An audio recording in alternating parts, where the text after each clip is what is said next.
அதனுடைய சீரகம், கையோட நறுக்கி வச்ச வெங்காயம். இது பாருங்க.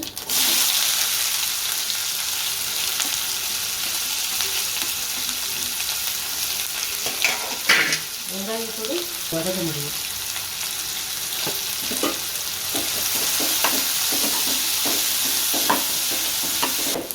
இப்போ நம்ம நறுக்கி வச்ச தக்காளிக்கு சேர்த்துக்கலாம்.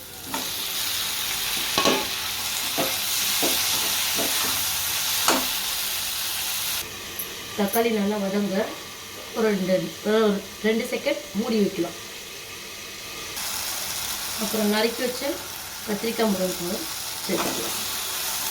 இது கூட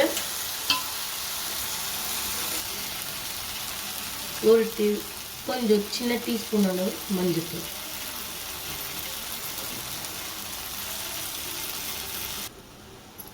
அது கூட கொஞ்சம் கொத்தமல்லி சேர்த்துக்கலாம். இந்த ஃப்ளேவர் போட்டால் உங்களுக்கு இன்னும் சூப்பராக மணமாகவும் இருக்கும், ருசியாகவும். மிளகாய்த்தூள் 4 டீஸ்பூன் அளவு.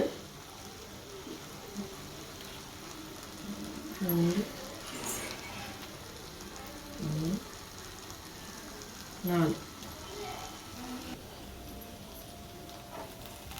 நல்லா வதக்கியாச்சு பாருங்கள்.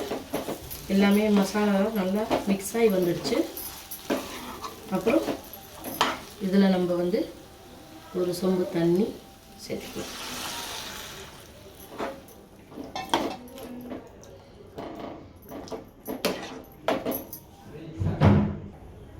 இப்போ பாருங்கள், நம்ம குழம்பு குட்டியாச்சு. மூடி வச்சு கரெக்டாக ஒரு 4 மினிட்ஸ் கழித்து எடுக்கலாம். நல்லா இப்போ நம்ம நல்லா கிளறி விட்டுக்கலாம்.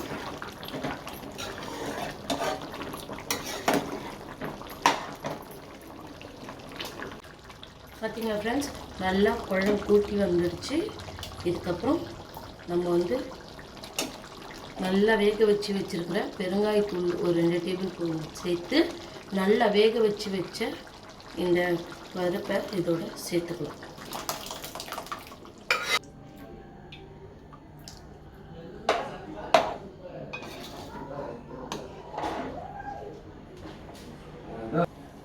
ஸோ அவ்வளோதான் ஃப்ரெண்ட்ஸ், இது ரெடி ஆகிடுச்சு. கத்திரிக்காய் முருங்கைக்காய் சாம்பார். இது நீங்கள் வீட்டில் ட்ரை பண்ணி பாருங்கள், எப்படி இருந்ததுன்னு சொல்லிவிட்டு எனக்கு கமெண்ட்டில் சொல்லுங்கள். இதோட என்னோடய வீடியோவை நான் முடிச்சுக்கிறேன். ஸோ ஃப்ரெண்ட்ஸ், இன்னொரு வீடியோவில் நம்ம பார்க்கலாம். தேங்க்யூ.